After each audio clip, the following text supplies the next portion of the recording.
ಹಾಗೂ ಮೇಲೆ ತೋರಿಸ್ತಿರುವಂತಹ ಈ ಎಲ್ಲಾ ಐಟಮ್ ಗಳನ್ನ ತುಪ್ಪದಲ್ಲಿ ಏನ್ ಡಿಮ್ಯಾಂಡ್ ನೋಡ್ರಿ ಈ ಗಿಡಕ್ಕೆ. ಮೂಳೆಗೆ ಸಂಬಂಧಪಟ್ಟಂತಹ ಎಲ್ಲಾ ಜಾಯಿಂಟ್ ಪೇನ್ಸ್ ಹಾಗೂ ಪೈಲ್ಸ್ ಕೂಡ ಇದು ಬಹಳ ಒಳ್ಳೆಯದು. ಇದರಲ್ಲಿ ಗೊಜ್ಜು ಮಾಡಿದ್ರೆ ಹೇಗಿರುತ್ತೆ ಗೊತ್ತಾ? ಗೊಜ್ಜು ಮಾಡ್ಬೇಕಾದ್ರೆ ಮುಖ್ಯವಾಗಿ ಇದನ್ನ ಒಳ್ಳೆ ದೇಸಿ ತುಪ್ಪದಲ್ಲಿ ಚೆನ್ನಾಗಿ ಫ್ರೈ ಮಾಡ್ಬೇಕಾಗತ್ತೆ.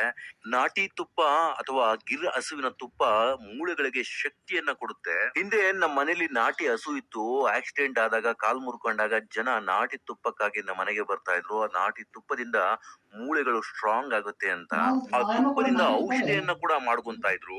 ಅದೇ ರೀತಿ ಈ ವಂಗರವಳ್ಳಿಯನ್ನ ಮೂಳೆ ಮುರಿದಾಗ ಅದನ್ನ ಜೋಡಣೆ ಮಾಡಲು ಕೂಡ ಅದನ್ನ ಆಯುರ್ವೇದದಲ್ಲಿ ಬಳಕೆ ಮಾಡ್ತಾರೆ. ಮೊದಲಿಗೆ ಇದನ್ನ ಮೇಲ್ಗಡೆ ಇರುವಂತಹ ಒಟ್ಟನ್ನ ಚೆನ್ನಾಗಿ ಸುಳಿದು ಒಳಗಡೆ ಇರುವಂತಹ ತಿರುಳನ್ನ ಸಪರೇಟ್ ಮಾಡಿಕೊಂಡು ಇದನ್ನ ಸುಳಿಬೇಕಾದ್ರೆ ಕೈಗೆ ಎಣ್ಣೆಯನ್ನ ಹಚ್ಕೊಳೋದನ್ನ ಮರಿಬೇಡಿ, ಇಲ್ಲಾಂದ್ರೆ ಕೈ ನೆವೆ ಆಗುತ್ತೆ. ಹಾಗೂ ಮೇಲೆ ತೋರಿಸ್ತಿರುವಂತಹ ಈ ಎಲ್ಲಾ ಐಟಮ್ ಗಳನ್ನ ತುಪ್ಪದಲ್ಲಿ ಚೆನ್ನಾಗಿ ಫ್ರೈ ಮಾಡಿ ಹಾಗೂ ವಂಗರವಳ್ಳಿಯನ್ನ ಕೂಡ ಹಾಕೊಂಡು ಚೆನ್ನಾಗಿ ಫ್ರೈ ಮಾಡ್ಕೊಳ್ಳಿ. ಮತ್ತೆ ಒಂದು ಮಿಕ್ಸಿಗೆ ಹಾಕಿ ಚೆನ್ನಾಗಿ ರುಬ್ಬಿ ನಂತರ ಸ್ವಲ್ಪ ಕೊತ್ತಂಬರಿ ಸೊಪ್ಪನ್ನ ಹಾಕಿ ಮತ್ತೆ ರುಬ್ಬಿದ ನಂತರ ಒಗ್ಗರಣೆಗೆ ಮತ್ತೆ ರೆಡಿ ಮಾಡ್ಕೊಂಡು ಏನೆಲ್ಲ ಐಟಮ್ಗಳು ಮತ್ತೆ ತೋರಿಸಿದಿವೆ ಅವೆಲ್ಲವನ್ನ ಮತ್ತೆ ಒಗ್ಗರಣೆಗೆ ಹಾಕೊಂಡು ಒಗ್ಗರಣೆ ಹಾಕಿದಂತಹ ಬಾಣ್ಲಿಗೆ ಏನ್ ನೀವು ರುಬ್ಬಿರುವಂತಹ ಪೇಸ್ಟ್ ಅನ್ನ ಹಾಕೊಳ್ಳಿ. ಮತ್ತೆ ಅದಕ್ಕೆ ಅಚ್ಚದ ಖಾರ ಪುಡಿ ಹಾಕೊಳ್ಳಿ, ರುಚಿಗೆ ತಕ್ಕಷ್ಟು ಉಪ್ಪನ್ನ ಹಾಕೊಳ್ಳಿ, ಚೆನ್ನಾಗಿ ಫ್ರೈ ಮಾಡ್ತಾ ಇರಿ. ನಂತರ ಸ್ವಲ್ಪ ಹುಣಸೆ ರಸವನ್ನ ಬಿಟ್ರೆ ರೆಡಿ ಆಗ್ಬಿಡುತ್ತೆ ರೀ. ಒಂದು ಕುದಿಯನ್ನ ಕುದಿಸ್ಬಿಟ್ಟು ತುಪ್ಪ ಹಾಕೊಂಡ್ ತಿಂತಾ ಇದ್ರೆ ಬೇರೆ ಲೆವೆಲ್ ಮಜಾ ರೀ. ಅಂಡ್ ಫುಲ್ ವಿಡಿಯೋ ಯೂಟ್ಯೂಬ್ ನಲ್ಲಿ ಇದೆ ನೋಡಿ.